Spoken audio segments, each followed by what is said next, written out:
American youth today has its fringes, but that's part of the greatness of our country. I have great faith in American youth. The youth of today can change the world. And if they understand that, I think that we're going to go forward to a great age, not just for Americans, but for peace and progress for all the people in the world.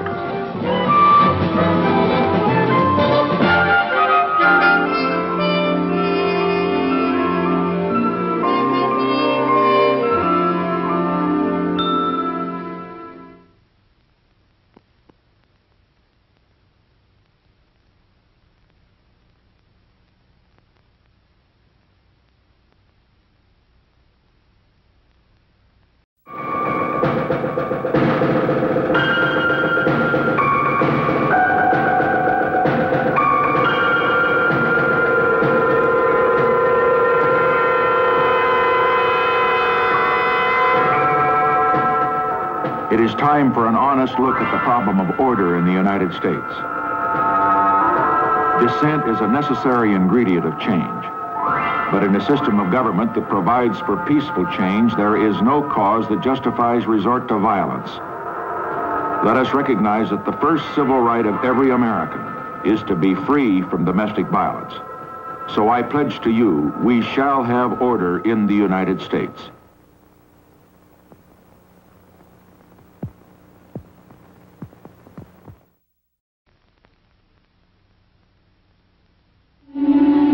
What has to be done by President and people together, or it won't be done at all. I am asking not that you give something to your country, but that you do something with your country. I am asking not for your gifts, but for your hands.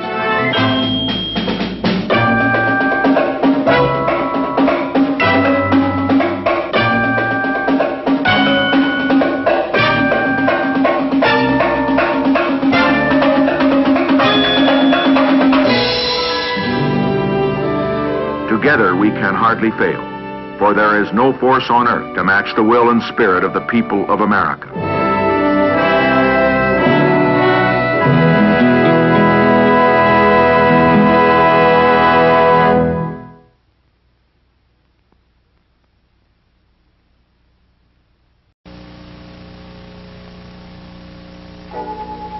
Think about it. When the decisions of one man can affect the future of your family for generations to come, what kind of a man do you want making those decisions?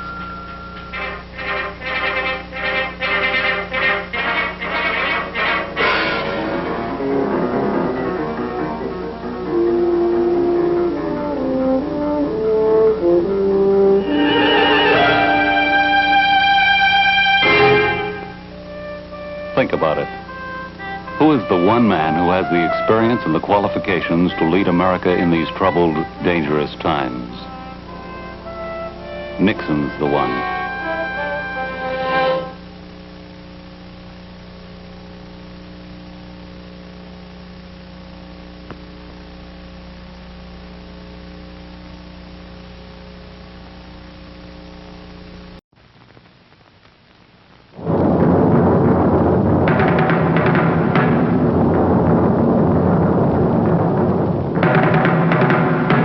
Never has so much military, economic, and diplomatic power been used so ineffectively as in Vietnam.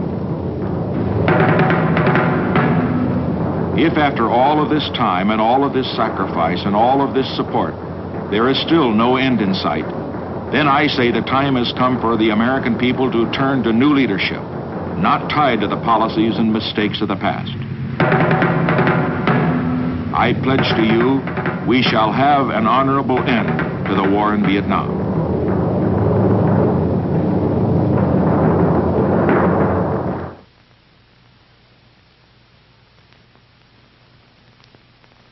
This time, vote like your whole world depended on it.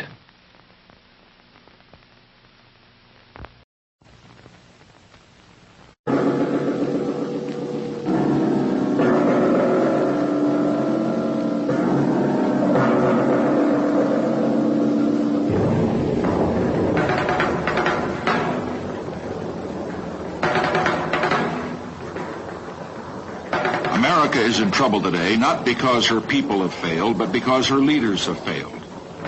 We see Americans dying on distant battlefields abroad. We see Americans hating each other, fighting each other, killing each other at home. We see cities enveloped in smoke and flame. We hear sirens in the night.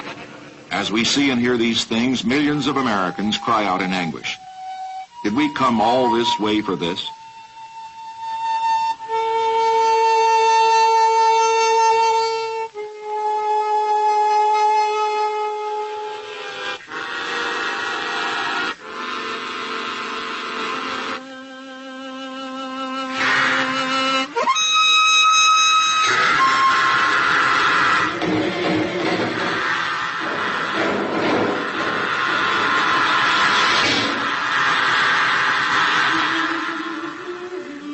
Let us listen now to another voice. It is the voice of the great majority of Americans, the forgotten Americans, the non-shouters, the non-demonstrators. They are not racists or sick. They are not guilty of the crime that plagues the land. They are black and they are white, native-born and foreign-born, young and old. They work in America's factories. They serve in government.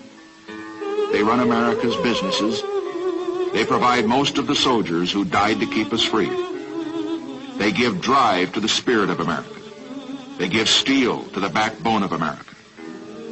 They give lift to the American dream. They are good people, decent people. They work, they save, they pay their taxes, they care. Like Theodore Roosevelt, they know that this country will not be a good place for any of us to live in unless it is a good place for all of us to live in. This, I say, is the real voice of America. And in this year, 1968, this is the message it will broadcast to America and to the world. Let's never forget that despite her faults, America is a great nation.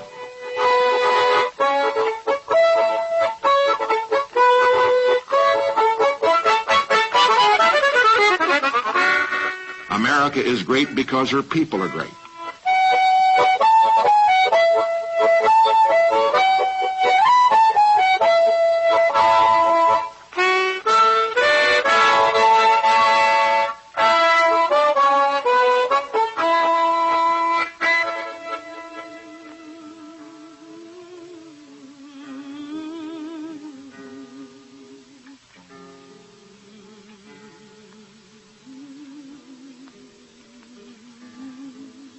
With Winston Churchill, we say, we have not journeyed all this way across the centuries, across the oceans, across the mountains, across the prairies, because we are made of sugar candy.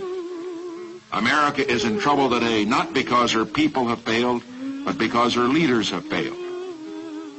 What America needs are leaders to match the greatness of her people.